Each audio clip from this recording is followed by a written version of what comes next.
Yeah. Your brother from the gutter, the slick one back behind the wood for the open bar. Never a cover, never a minimum. And you got to be a real asshole to get thrown out of here. You know what I'm saying? I mean,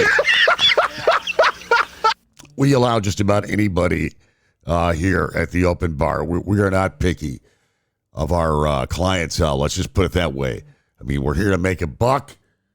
And listen, we got to do what we got to do here. Well, the Bills just played their first game, the preseason game last night at the new joint, new Arrowfield, $2.1 billion. Is that what it cost? It looked great on TV. What can I tell you? I wasn't there.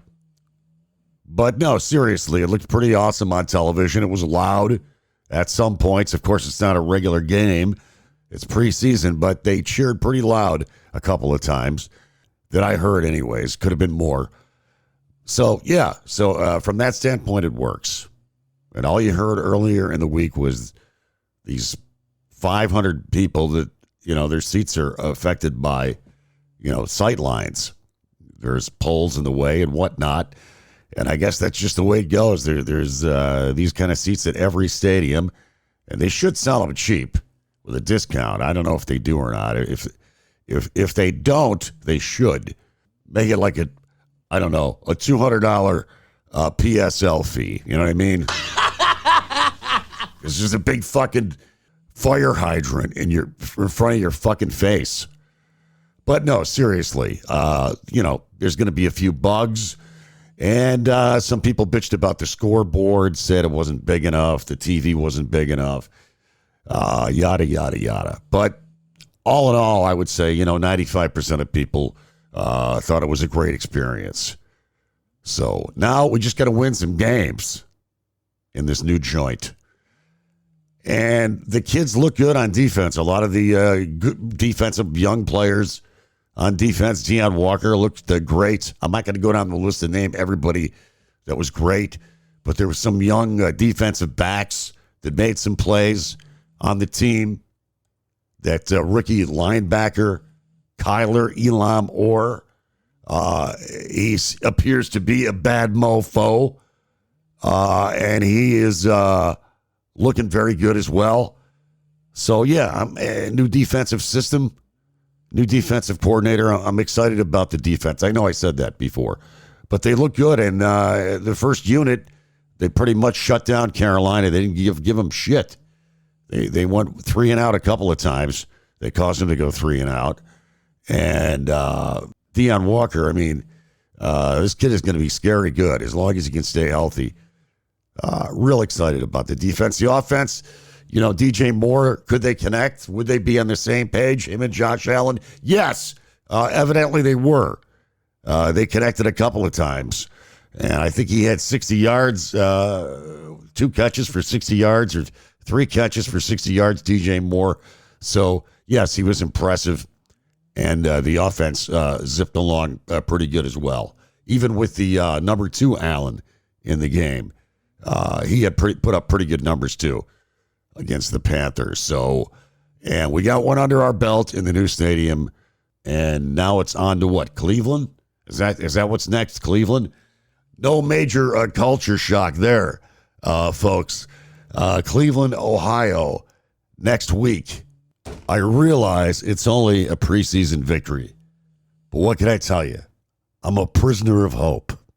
He used to do a lot of drugs. And what the hell is happening in my old realm of broadcast radio? I see Cumulus assheads that they are, jagoffs that they are. They just laid off hundreds of more people all across the country because that's what they do. These big corporations, they strip everything down to a tin can.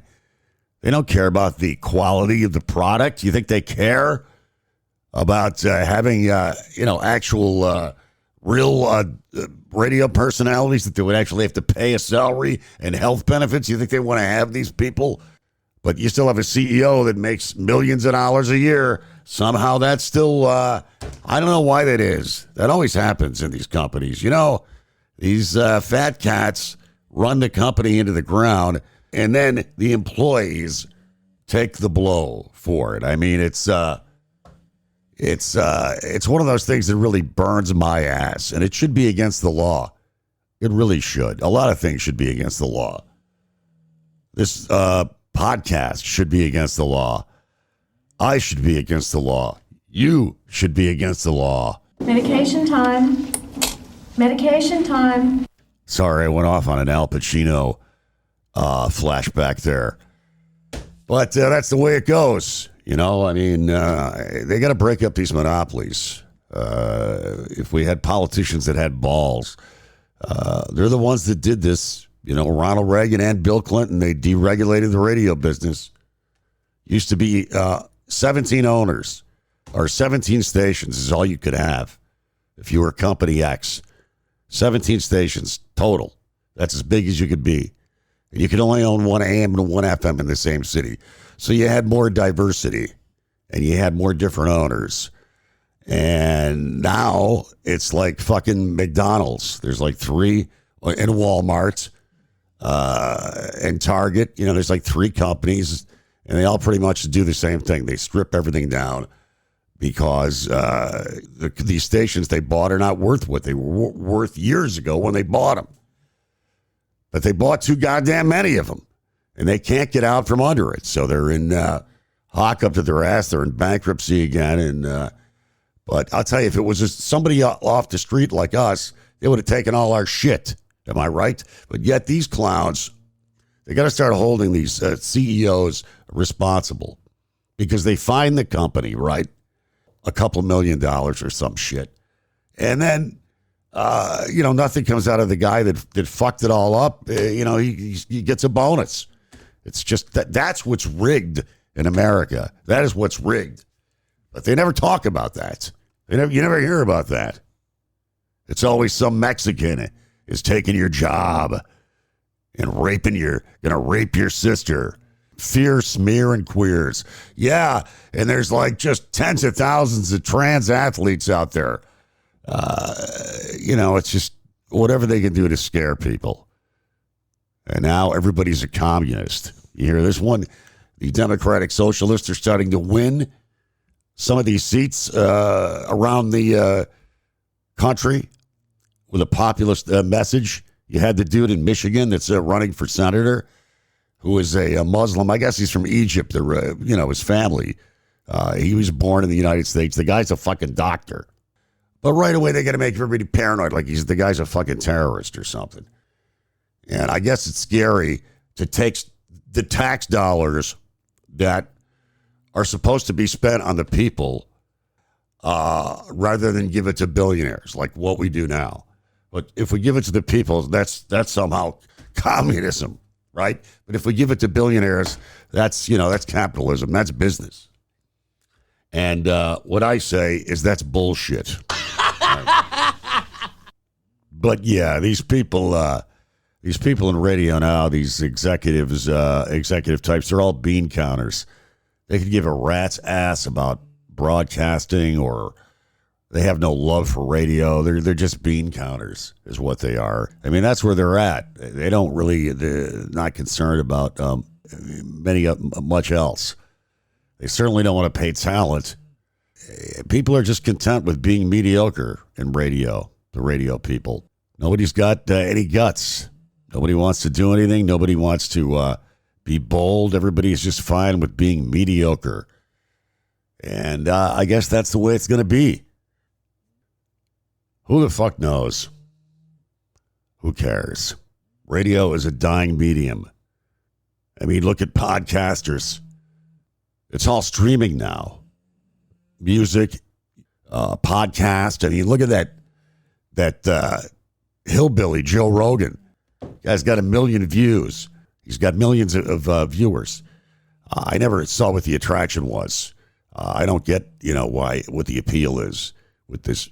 I guess it's part of the broology thing or something. I don't know. I'm into the factology thing. Okay, that's how I roll. Like Joe Rogan it's like some like he just had a beam of light from his head from God came and said, Donald Trump shouldn't be doing this. This ain't right. And it's like, yeah, no shit.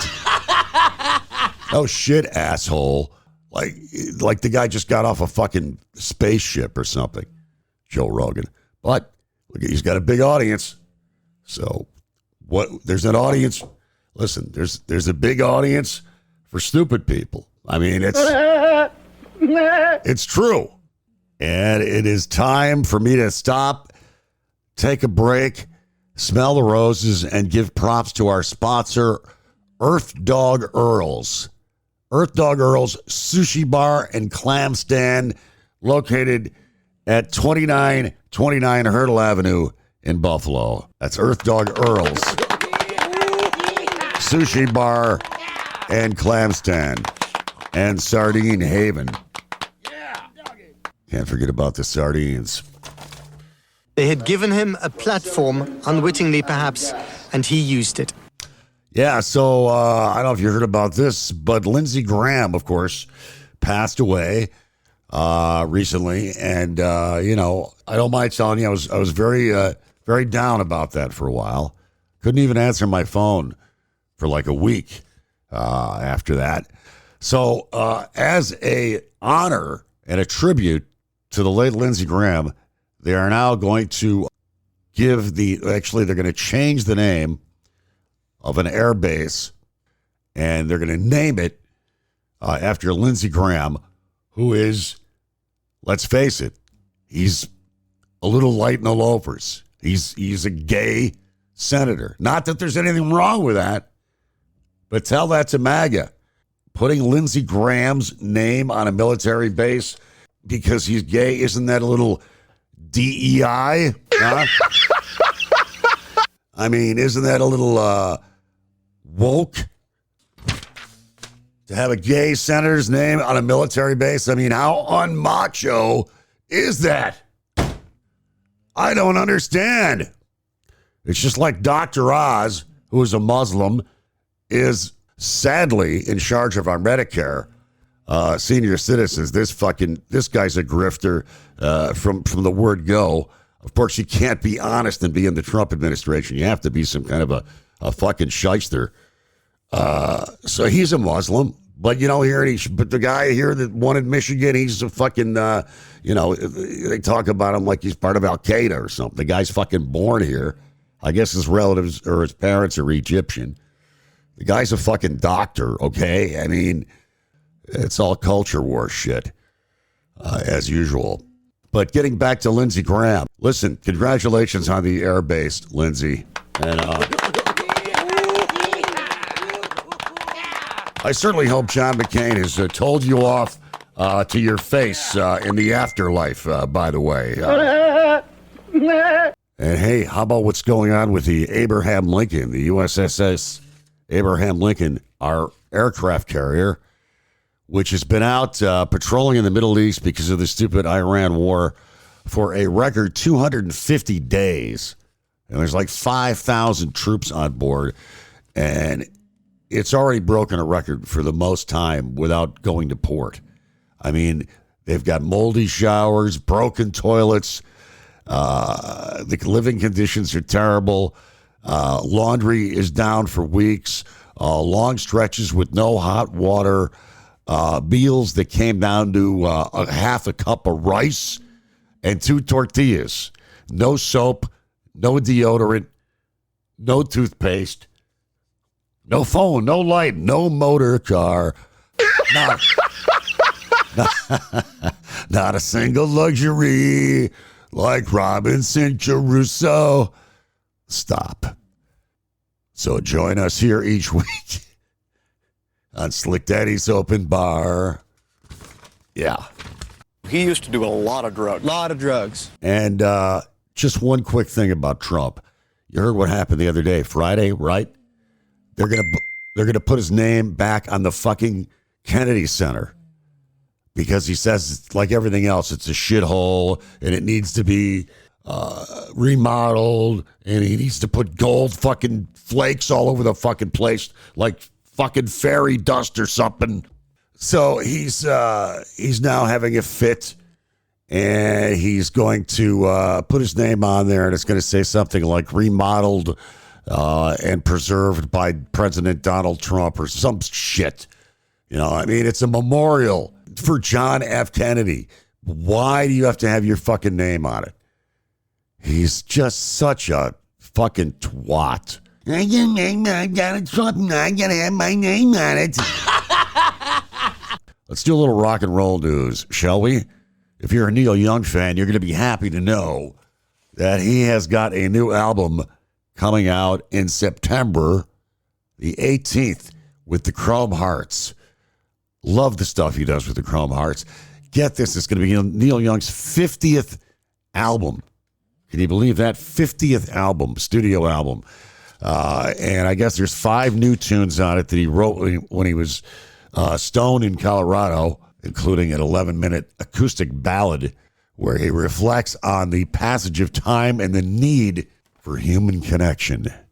That's right, we all need a little human connection every once in a while, don't we? You're a little pervert. In other rock and roll news, a couple of videos you might want to check out. Well, before I get to that, let's stick with the subject of new albums. Peter Gabriel has released the Dark Side mix of One by One, which is the 8th song off of his next album, O.I. The entire album is going to be released at the end of the year after each song is released in conjunction with a full moon, of which there are 5 more. So he's been doing this. He's been releasing these songs during full moon and just one at a time until he releases them all, and then he's going to release the whole album, which is all the songs he already released. So it's, but if you want to get, I guess, the whole fucking album, instead of getting them one at a time off of YouTube or whatever, the album is O.I. It'll be done, hopefully, at the end of the year. The guy's an artist, Peter Gabriel. He's a temperamental artist. And this is the way he rolls, so you got to deal with it. How much them white folks paying you, boy? And in the YouTube department, you want to check out the video for Deep Purple with Richie Blackmore. Joined him on stage. He hasn't played with him since 1993. So this is the show they were doing in Long Beach the other night, in Long Island at the Jones Beach. Did I say Long Beach? Jones Beach Theater on Long Island, where he lives, Richie Blackmore. So he got up, he jammed Smoke on the Water with him. It was a bit rough, but they got through it. And after the tune, Ian Gillan thanked him, put his arm around him, said it was a pleasure, and I'll see you at the bar. So, yeah, pretty nifty story there on Deep Purple. Another video for you to check out, the Hollywood Vampires. They were playing Wednesday night at the O2 Arena in London. So they get up there and jam Brown Sugar with Alice Cooper singing lead on Brown Sugar. And it's Ronnie Wood and it's Joe Perry. It's the Vampires, the Hollywood Vampires. Check it out. It's a cool video. It is up there with the other one I just fucking mentioned a couple minutes ago. All right. Damn it. Until next time, live fast, die old. Remain calm, circle the wagons, go Bills. And yes, weed, whiskey, and Warren Zevon.